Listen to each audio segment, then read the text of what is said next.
Hey, we get it. You don't want to be hearing a Progressive commercial right now, so let us tell you something you do want to hear.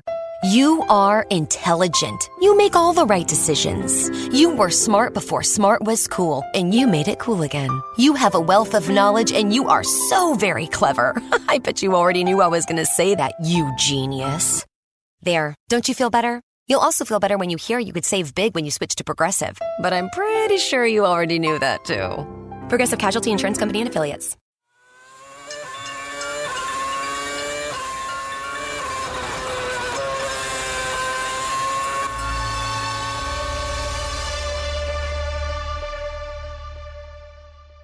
Is Lewis Hamilton greater than Ayrton Senna? Wow. What Kunal and I didn't know when we asked this very question on last week's episode of the Inside Line F1 podcast was that this would evoke just so many responses from listeners and fans all over the world. And we've had the opinions just flying in, and so many people have had so much to say. So much so that when Kunal and I met today at the studio to record this episode, we were met with a mob of fans waiting there, demanding to know how could we even think of asking such a question. Good evening, everyone. Yes, Miss Mehta, the last week has been controversially interesting, if I may say so. The question we asked had such a massive impact that we had even the great Lewis Hamilton come out publicly and state that Ayrton Senna is the genuine hero. Now I am convinced that he listens to our podcast as well, Kunal. But before we get lynched, let me clarify. Statistically speaking, Lewis Hamilton might yet just better Ayrton Senna's record this weekend in Singapore. Statistically. Yes, but statistics only reveal half of the truth. That's my opinion. They do not reveal fan sentiments, or for that matter, capture challenges offered by the different eras, which pretty much reflects in this case as well. Very well said.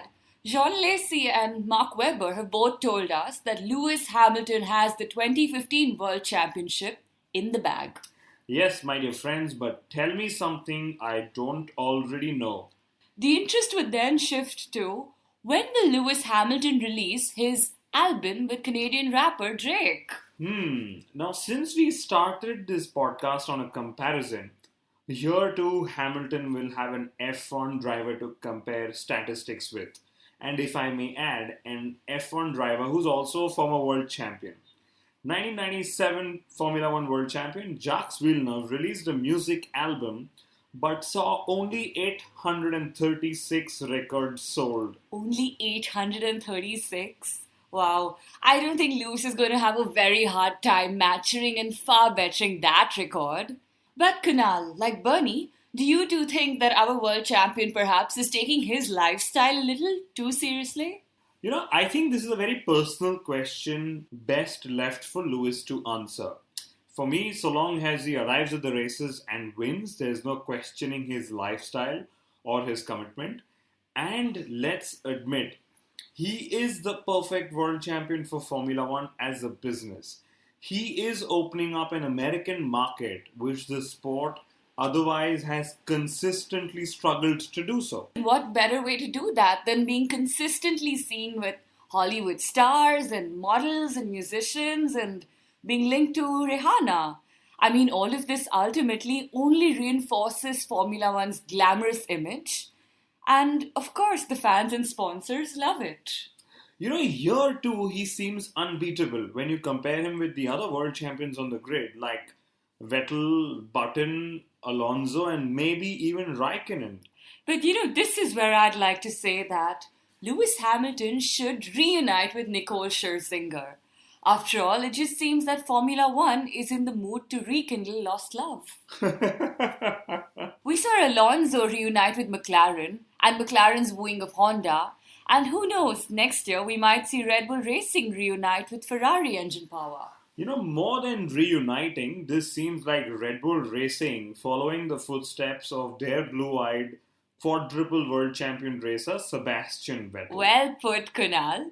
We've also had Lewis Hamilton comment on how a large part of his heart yet lies with McLaren. I yet remember when he'd only just moved to Mercedes, how he'd driven into the McLaren pit box during his early days there. But I'm really, really scared. The reunifications haven't really worked out for Alonso or McLaren at the moment, and I'm in half a mind to call up Red Bull Racing and tell them, stay away from Ferrari. I think you should make that call. But if not Mercedes or Ferrari, Red Bull Racing just doesn't seem to have any option at all. Yes, they've limited options in my view. First, deal with Renault and their issues. Second, accept Ferrari's offer since Mercedes have declined. Third, build their own engines. Or fourth, which is the easiest, is to quit the sport. Or threaten to quit the sport. But what would you do if you were Christian Horner? To start with, I would not marry Jerry Halliwell. No, I meant the engine and not the marital preference, but thank you for that. Okay, so if I was Christian Horner, I would go with the Ferrari option. Renault's commitment to the sport is worrying, and Mercedes seem too scared to provide me with their engines. Also, Mercedes' commitment to their customer teams in terms of providing upgrades is questionable at the moment too. So I would choose Ferrari, who anyway seem to have a better engine at the moment than Renault. It's interesting and not surprising to note that you've excluded Honda altogether from your consideration set. I think if McLaren had their way, they would have excluded Honda too. But talking of building own engines, that's a very dangerous part to go into. I wouldn't recommend Red Bull Racing pursue that. If Renault and Honda, despite their automotive history and technological brilliance and prowess and the infrastructure they have struggled, there is little hope for Red Bull Racing to do so. It could end up being a black hole of investments. And let's remember, they're an energy drinks company at the end of the day. That's their core business. Formula One is a marketing platform at best. I just can't get past the irony. So you have the world's leading energy drinks manufacturer, and here they are, struggling to find energy to power their Formula One cars for next year. Very strange. There is talk that Red Bull Racing is trying to put together a team of engineers and use the Volkswagen brand to build an engine. If they successfully do so, they should actually challenge Mercedes to manufacture energy drinks in the future. But I would agree with Mercedes. When they have refused to provide engines to Red Bull Racing for next season, it is with good reason. Red Bull Racing have this dubious track record of being the sport's latest and biggest crybabies. And, my background in journalism would tell me that this is definitely not a place that Mercedes should venture into.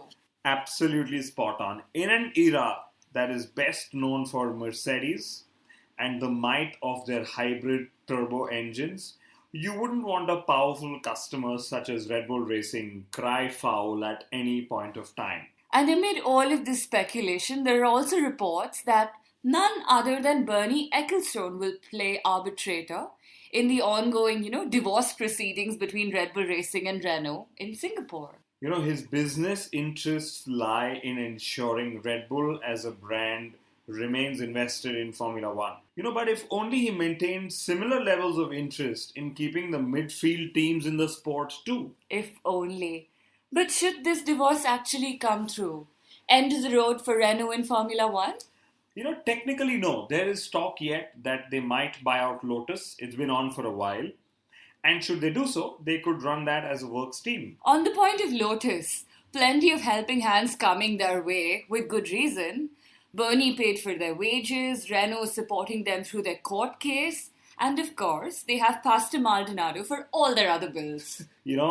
I'm going to add to that list, they were helped by Ferrari, Toro Rosso, and Sauber in Monza when their tire blankets were deemed unusable. Wow, I feel left out, Kunal. We should write to them asking if the Inside Line F1 podcast can help them in any way. But if the Renault buyout isn't complete, Lotus could go the Caterham way, You mean shut shop? That maybe, but not entirely. What I mean is crowdfunding. They could look to, perhaps sell some parts of their cars and raise a few millions or more. That is if Pastor Maldonado leaves parts of the car undamaged. Difficult ask. But you know what? There might just be a market there in itself. So what Lotus could do is sell off parts of the car which Pastor damaged while crashing into existing world champions, Front wing for sale that Maldonado used to bump off Hamilton or Button or whoever might come in his way. That could actually, command a premium now that I think about it. Talking of premium, McLaren's premium image and earnings might be set to take a beating if their on-track form doesn't resurrect anytime soon. Ouch. The 9th place in the World Constructors' Championship could mean a loss of earnings of about $15 million from Formula One alone.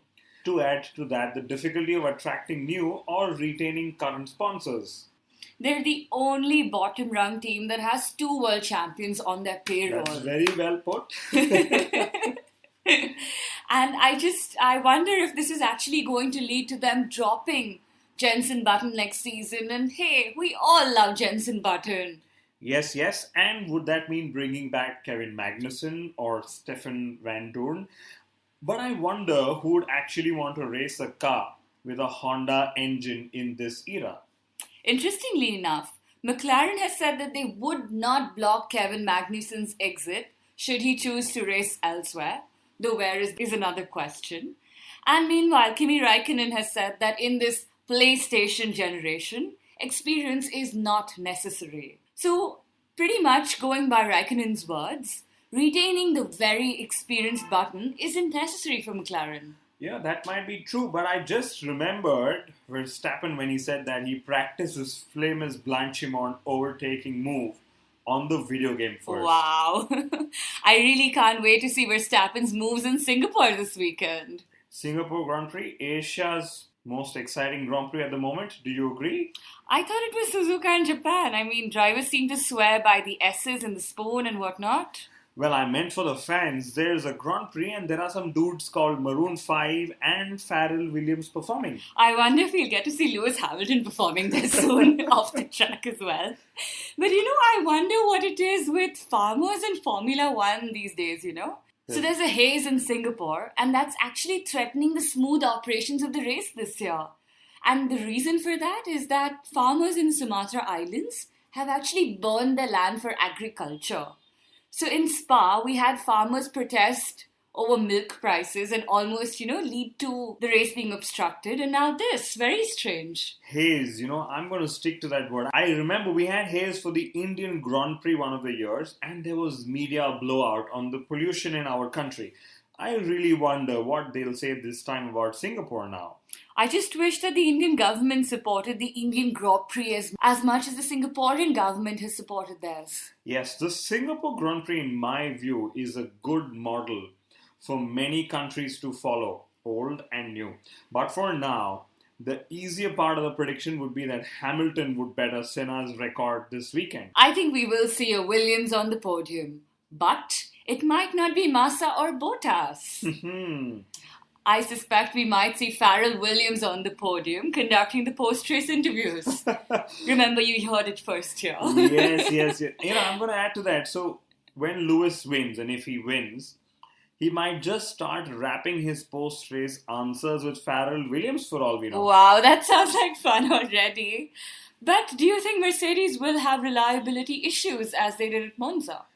I think Monza was a one-off. We should see them clinch a 1-2 if things go as per plan.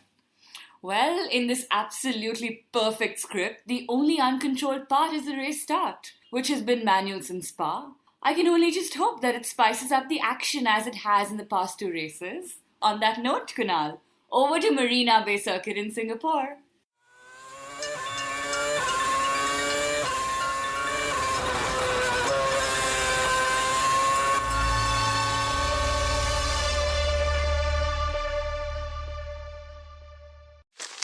Me, but also you. The Pharaoh fast forwards his favorite foreign film, Powder Donut. Okay, what's my line? The only line I see here on the script is get options based on your budget with the Name Your Price tool from Progressive. Oh man, that's a tongue twister, huh? I'm sorry, I'm gonna need a few more minutes. Bulbous Walrus, the Bulbous Walrus. The Name Your Price tool, only from Progressive. The owl ran afoul of the comatose coxswain. Progressive Casualty Insurance Company and affiliates. Price and coverage match limited by state law.